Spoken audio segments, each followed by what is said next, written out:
Anyway, Simon Marks is here with his increasingly essential bulletin from Washington, and I just hand you the floor, I think, Simon. No prizes for guessing what's going to lead the conversation. Well, we're all over the map still, James, and the White House apparently is stung by the fact that so many of the president's normally ardent supporters are finding fault with his strategy-free war of choice against Iran. And we're now at the point where even last night, the President of the United States engaged in such a total U-turn that he took to his own social media feed to argue that there's nothing inherently wrong with forever wars. He was trying to explain to his followers why people like Tucker Carlson are wrong when they say that this war is going to prove to be a real problem because it's going to deplete American munitions stockpiles very quickly, and that the defense industry here is not in a position to replace them as rapidly as the President of the United States may need, not least, of course, because the United States has sent so much weaponry to Ukraine. So Donald Trump on his Truth Social last night says the United States munitions stockpiles have, at the medium and upper medium grade, never been higher or better. We have a virtually unlimited supply of these weapons. And then he goes on to say this: wars can be fought forever and very successfully using just these supplies, which are better than other countries' finest arms. So that gives you a sense of the fact that it is already apparent that because there's no plan, events in the Middle East are spinning in a direction that military planners here in the White House have now to be realizing could involve a deepening American commitment. The president told the New York Post yesterday in one of these telephone interviews that he's been giving ad hoc to individual reporters that he's not necessarily ruling out the idea of putting boots on the ground. He said, "I don't have the yips about boots on the ground like other American presidents have done, but the polling here is utterly woeful." CNN has done a survey overnight. Nearly 6 in 10 Americans disapprove of the decision to take military action in Iran. Most of them, 56%, say they believe a long-term military conflict between the two nations is likely.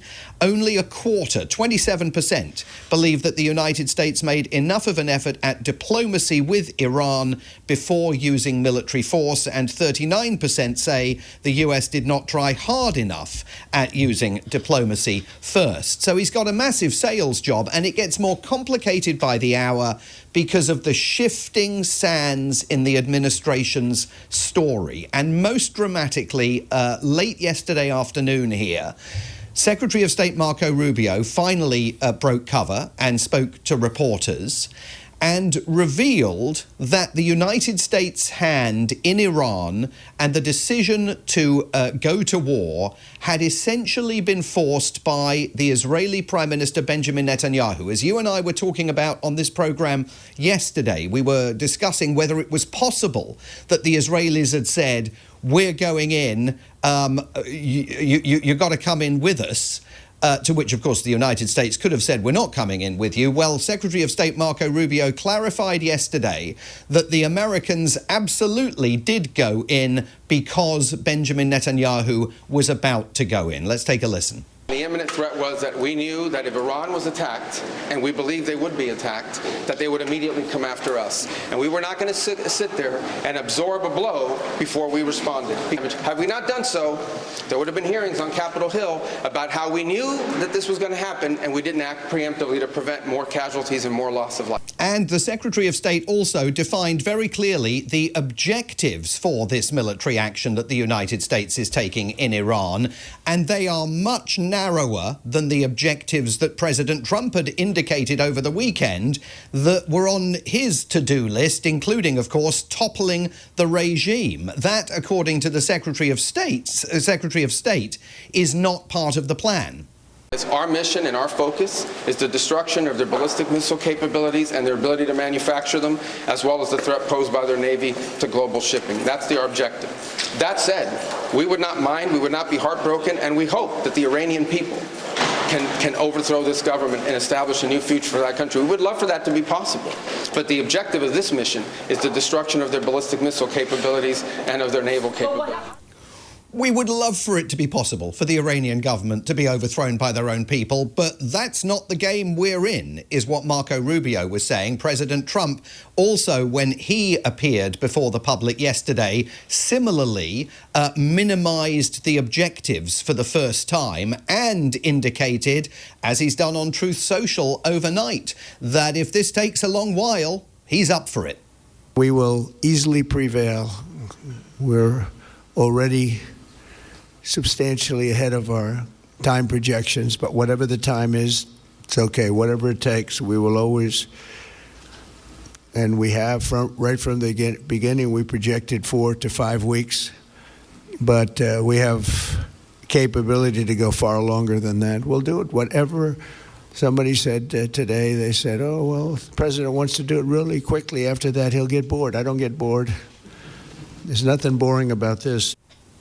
Nothing boring about this, especially if you're a military family wondering about the safety of your loved ones in the region. And I think the most astonishing takeaway from all of that is the extent to which Benjamin Netanyahu, the Israeli Prime Minister, has been in the driving seat of all of this. And that news goes off like a depth charge beneath Trump's base. Why? Just remind us why it is such a potentially damaging revelation from Rubio. And did he let it slip accidentally? Or, I mean, is he just not very good at this diplomacy lark? No, there was reporting going on all day, and indeed there's a big piece in the New York Times that's been published in its Tuesday edition explaining what had been taking place behind the scenes, yes, with apparently at some points the Americans saying to Benjamin Netanyahu earlier in the year, we're not ready to go yet.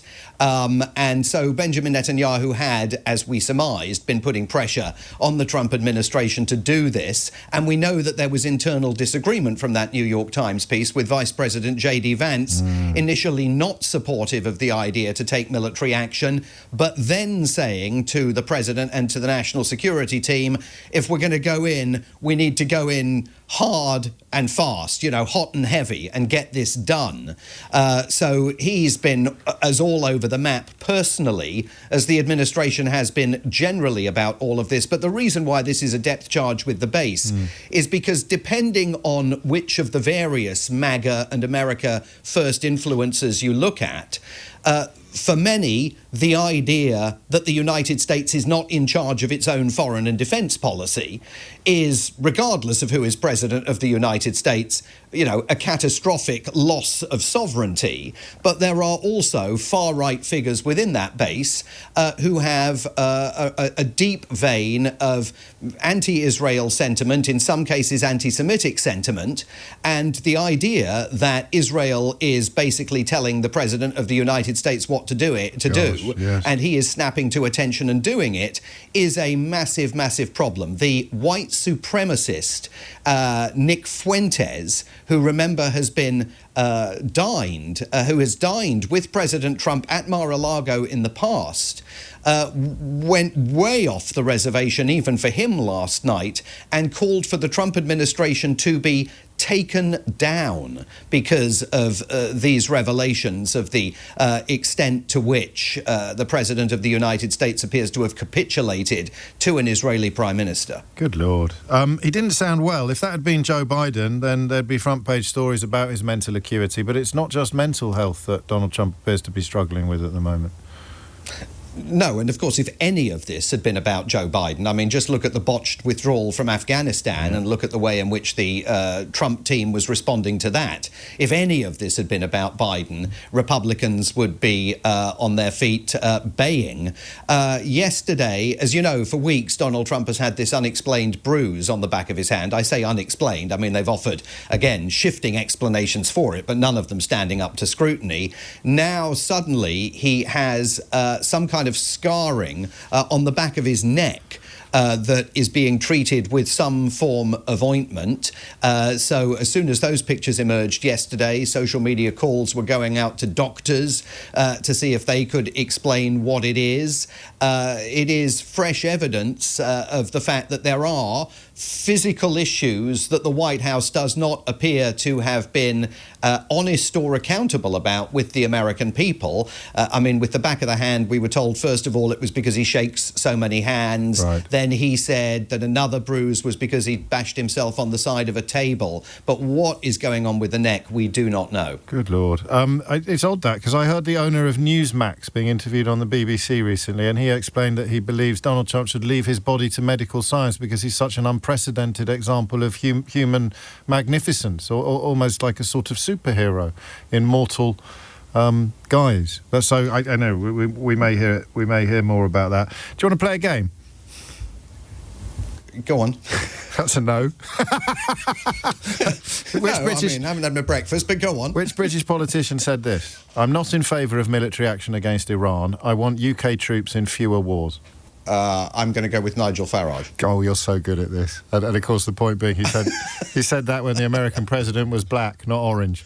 So funny how the wind changes. Simon Mark's always brilliant. In fact, I wasn't expecting you to get that right, but he must have been perhaps looking at the same archaeologists of social media activity that I've been looking at. Simon, I have a feeling we'll catch up. If not tomorrow, then certainly before the end of the week.